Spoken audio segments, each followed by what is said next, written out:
इस संसार में मनुष्य किसी भी रूप में बड़ा नहीं होता, बल्कि मनुष्य के पीछे जो ताकत खड़ी होती है वो बड़ी होती है। मनुष्य अपने सच्चे हृदय से जो दान दे सकता है वह अपने हाथों से नहीं दे सकता, और मौन रहकर हम जो कह सकते हैं वह हम अपने शब्दों में नहीं कह सकते। अंत काल में जो मनुष्य श्री कृष्ण का स्मरण करते हुए देह त्याग करता है वह उनकी शरण में आता है। जिस व्यक्ति के पास संतुष्टि नहीं, उसे कितना भी मिल जाए वह असंतुष्ट ही रहेगा।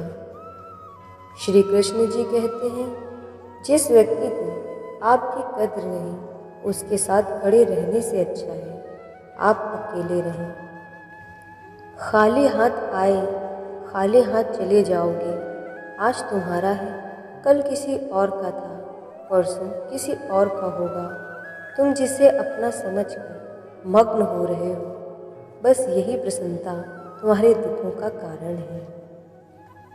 वह जो सभी इच्छाएं त्याग देता है, मैं और मेरा की लालसा तथा भावना से मुक्त हो जाता है, उसे शांति प्राप्त होती है। शिक्षा से पहले संस्कार, व्यापार से पहले व्यवहार और भगवान से पहले माता पिता को पहचान ले तो जिंदगी में कभी कोई कठिनाई नहीं आएगी। फल की अभिलाषा छोड़कर कर्म करने वाला व्यक्ति ही अपने जीवन में सफल बन पाता है। स्वार्थ से रिश्ते बनाने की कोशिश करें, वो कभी नहीं बनते हैं, और प्रेम से बने रिश्तों को कितना भी तोड़ने की कोशिश करें वो कभी नहीं टूटते। जीवन में समय चाहे जैसा भी हो, परिवार के साथ रहो। सुख हो तो बढ़ जाता है, दुख हो तो बट जाता है। जब आप प्रभु के साथ जुड़ जाओगे तब आपकी परीक्षाएं आरंभ हो जाएंगी। कुछ लोग इसे दुख समझते हैं तो कुछ लोग प्रभु की कृपा। बुरे कर्म करने नहीं पड़ते, हो जाते हैं, और अच्छे कर्म होते नहीं, करने पड़ते हैं।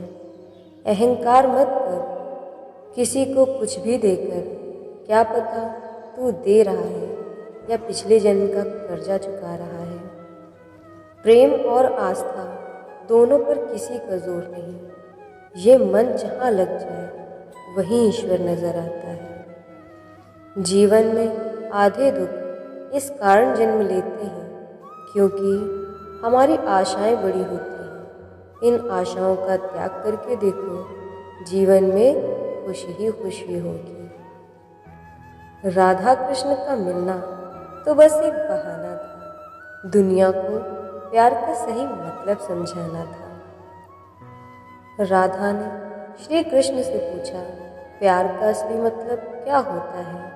श्री कृष्ण ने हंसकर कहा, जहाँ मतलब होता है वहाँ प्यार कहाँ होता है। जीवन ना तो भविष्य में है और ना ही अतीत में, जीवन तो बस इस पल में है, केवल इस पल में। प्रेम एक ऐसा अनुभव है जो मनुष्य को कभी परास्त नहीं होने देता, और घृणा एक ऐसा अनुभव है जो मनुष्य को कभी जीतने नहीं देता। लोग कहते हैं अपनों के आगे झुक जाना चाहिए, किंतु सच बात तो यह है, जो अपने होते हैं वह कभी झुकने नहीं देते। श्री कृष्ण कहते हैं, इस संसार में मूर्ख व्यक्ति, अधर्मी, अज्ञानी व नास्तिक प्रकृति का व्यक्ति मेरी शरण स्वीकार नहीं कर सकता।